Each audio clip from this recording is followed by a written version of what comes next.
All right, welcome back to our daily read aloud, Dexter the Tough. Today we are going to start on chapter 17, but we need to review what happened last time we read. Sir Noah, what happened last time we read? Last time we read, he talked with what's his name? Robin. About stuff, and he found out good news, I think. Okay, so we definitely have good news from Dad, right? He is doing a lot better. Hayden, what else have we found out? That they're shipping a bone marrow. Yep, the dad has a bone marrow transplant coming, so he'll get that surgery. Angie? Dexter met the janitor, I think, and Yep. And then the janitor was telling how that girl that was leading Dexter down the hallway had to leave, and she was sick, right? She wasn't just not helping Dexter on purpose. She was trying to help him, and then she had to run to the bathroom to throw up. Right? We've all been in that situation. You don't have time to explain much, right? You got to get to where you're going. Yeah. So that made him feel a little bit better about the secretary. And the janitor, he realized the janitor's not so bad. He's kind of a nice guy. And he even asked Dexter to help him work out which type of polish to use next time. All right.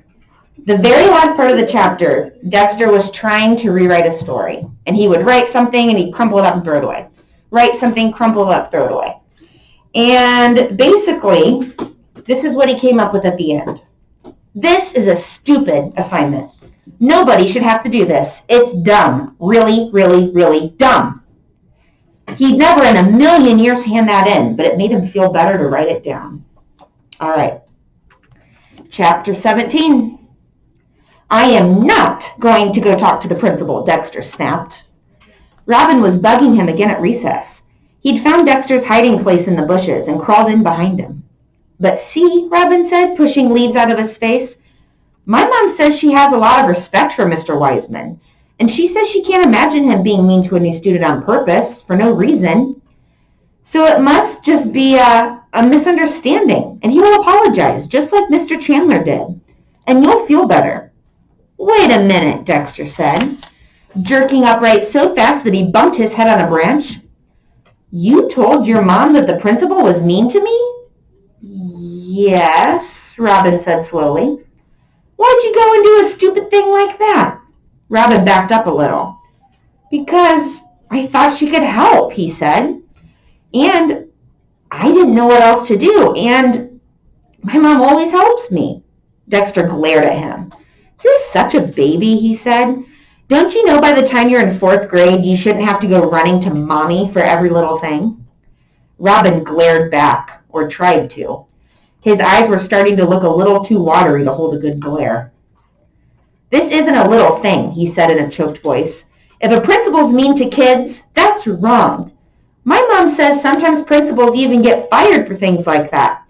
And if he was really, really nasty, maybe you should even file a complaint with the school board so he can be kicked out, so he's not mean to anyone else. It's like why we put criminals in jail so they can't hurt anyone else. Dexter pulled a branch down a little so it hit his face. Mr. Wiseman wasn't that mean, he said finally. I mean, he didn't do anything he should get fired for. What did he do? Robin asked. Dexter stayed quiet. He kind of hoped that if he stayed quiet long enough, Robin would get bored and wander off. But he peeked out of the leaves and Robin was still there. Dexter mumbled. What? Robin demanded. He asked me where my parents were. Dexter was whispering now. He hoped Robin hadn't heard him. Why would that have made Dexter hate the principal? Noah, what do you think? Sir Noah, sorry.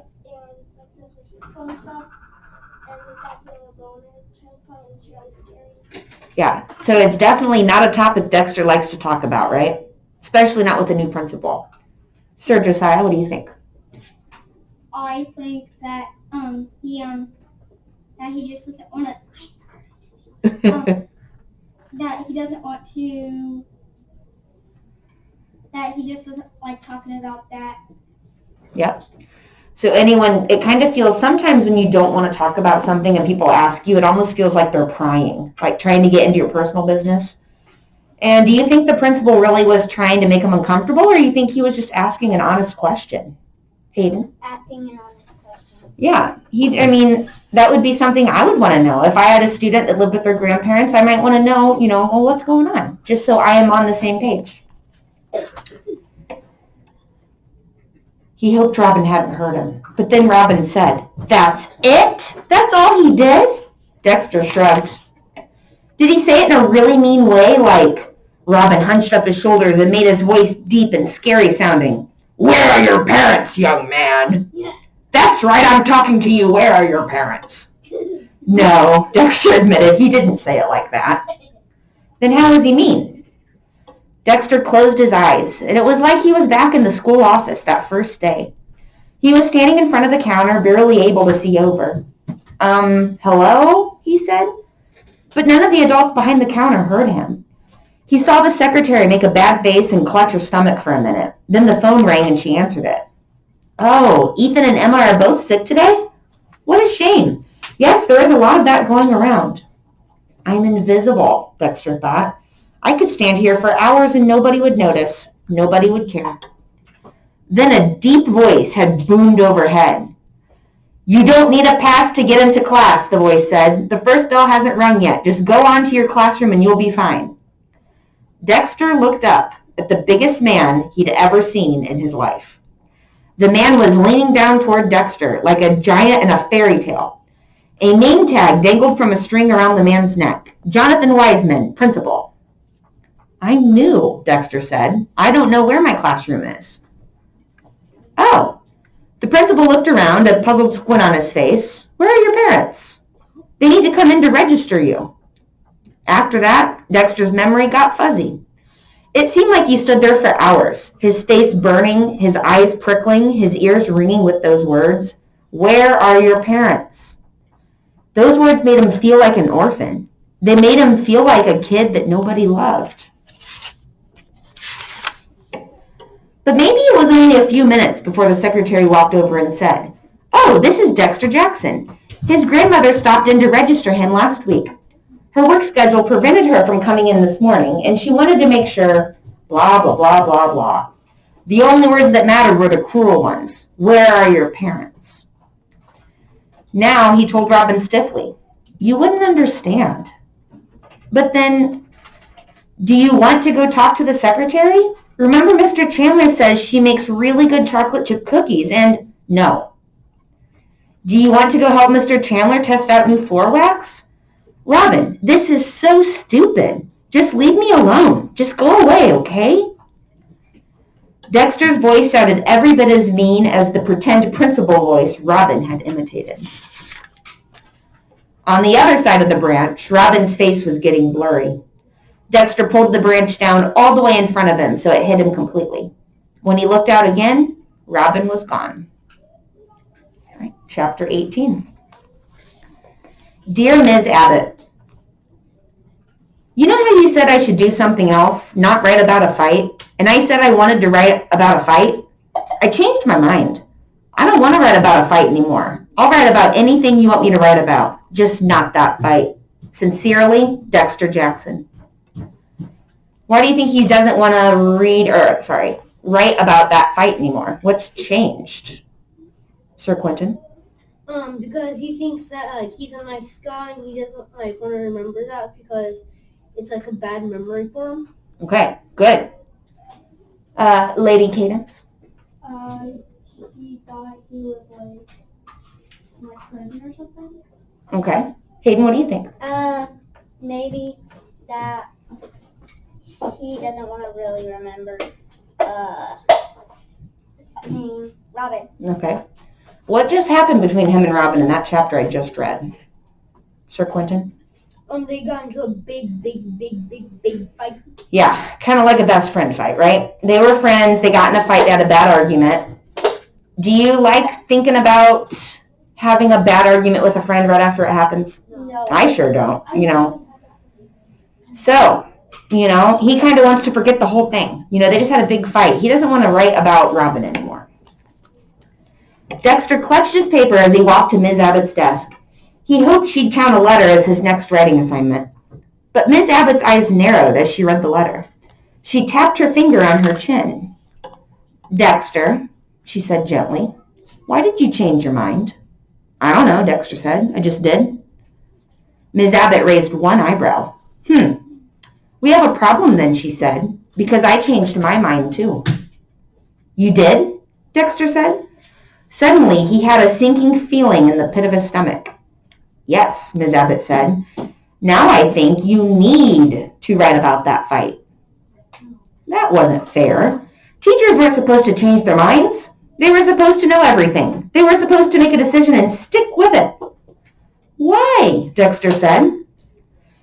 Ms. Abbott toyed with one strand of her hair. She wrapped it around her finger, then let it spring free. I have a theory, she said. What? Dexter blurted out. I think this fight really happened, Ms. Abbott said. And what you've written, she ruffled through the papers in Dexter's file, I think it's all true. Except for the part where you said the fight didn't matter. That did it.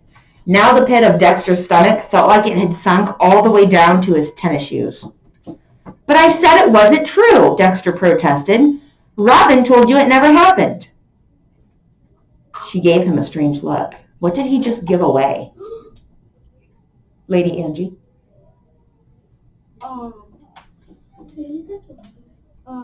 So she was like, you were watching? Okay, so when she talked to Robin, did they know that Dexter was listening in the bushes? Nope. No. So he just gave away that he had been eavesdropping. She gave him a strange look. Oops, now she'd know he'd eavesdropped. I admit, I'm a little confused, she said. Why would both of you lie? And if you beat Robin up, why would Robin's teacher say that he seems to be adjusting so much better and seems so much happier since the two of you started playing together? Great. Now Robin's teacher knew about the fight too. We don't play, Dexter said. See, I just had a lot of bad things happen to me that first day, and I'm sorry to hear that, Ms. Abbott said. Dexter shrugged. It doesn't matter now, he said. But Robin wants to hunt down everyone who was mean to me. He thinks everybody's really nice, and they're going to apologize or something. Ms. Abbott smiled. He sounds like a good friend, she said. He's not my friend, Dexter protested. I beat him up, okay? Ms. Abbott just looked at him. Now she had both eyebrows raised. Dexter realized what he'd done. You tricked me, he complained. You made me confess. Ms. Abbott smoothed out his paper. You confessed in writing a long time ago, she said, and nobody made you do that. Dexter slumped in his chair. He remembered how he'd felt that first day, pressing his pencil down on the paper, spelling out, I am tough. It was like he'd been some entirely other person. It felt like I had to, Dexter said, like I'd explode if I didn't get the words out. Well, I'm glad you didn't explode, Ms. Abbott said gently. And I'm glad you didn't turn out to be the kind of kid who gets into lots of fights all the time. That first day, I didn't know that your dad was sick or that your mother was away with him. I didn't know why you were staying with your grandmother. You've certainly had a lot to deal with, haven't you? Ms. Abbott didn't even know about the principal being mean and the secretary abandoning him and the kids laughing about him. She didn't know all the reasons he'd been so mad he had to hit Robin. Except it turned out that none of those things were as bad as he'd thought. And anyhow, none of them were Robin's fault. Dexter stared down at his paper. His face felt like it was burning up again. I'm kind of surprised that you didn't want to write about your family situation, Ms. Abbott said. Sometimes writing like that can be very therapeutic. Dexter's face got hotter. She didn't understand. Some things he would never write about. Some words and feelings were stuck deep, deep inside him. Dexter, Ms. Abbott said, do you think there's a connection between what was going on in your family and the fight you had with Robin? Dexter thought about his father lying in his hospital bed, not moving. He thought about his hand hitting Robin's face. He shook his head. Sometimes bad things happen to good people, he said. This was something his mom had told him when his dad first got sick. Sometimes lots of bad things happen. He thought about how he'd felt that first day when his father got sick, his mother gone, his grandmother unable to get off work to bring him to school. When the secretary left him and the kids laughed at him, he felt like he was caught in an avalanche of bad things. He swallowed hard and kept talking. The bad things that happened to me, they just kept happening, he said. But they weren't my fault. But me hitting Robin, I did that. I was the bad one. The words on his paper swam before his eyes. He waited for Ms. Abbott to tell him what his punishment was. Maybe he'd have to go to the principal's office. Maybe he'd be kicked out of school. Probably she'd have to call Grandma and Mom and Dad. That would be the worst thing of all. But then he felt Ms. Abbott patting his back. Maybe I'm missing something, Ms. Abbott said. But it seems like Robin's forgiven you. What does forgive mean? Sir Eric?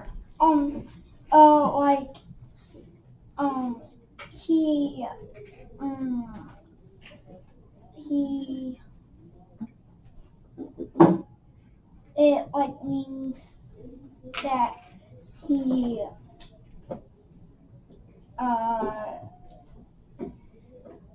It's kind of a hard word to explain, isn't it? So if you're forgiving someone, you're kind of saying, you know, you've wronged me. I'm over it. I'm moving past it, right? So if, let's say, my brother and I got in a big fight, and I had to call him one day and just say, hey, brother, I love you. This is silly. You know, I forgive you. For whatever you did that caused me anger, I forgive you. I'm moving past it. I'm not going to bring it up anymore. It's forgiven. So the teacher is saying, I think Robin already forgave you for the fight. Lost my spot. She really didn't understand. That just made it worse. The fact that Robin was nice to him. The question is, Ms. Abbott added, what do you have to do to forgive yourself? Dexter kept his head down, but he dared to peek over sideways at Ms. Abbott. Aren't you going to punish me? He asked. No, Ms. Abbott said, but she gathered up Dexter's papers and slipped them into his hands. Keep writing about this fight. All right, we do have to stop there today. So next time we read, we will finish the book. I will see all of you soon. Bye-bye. Goodbye.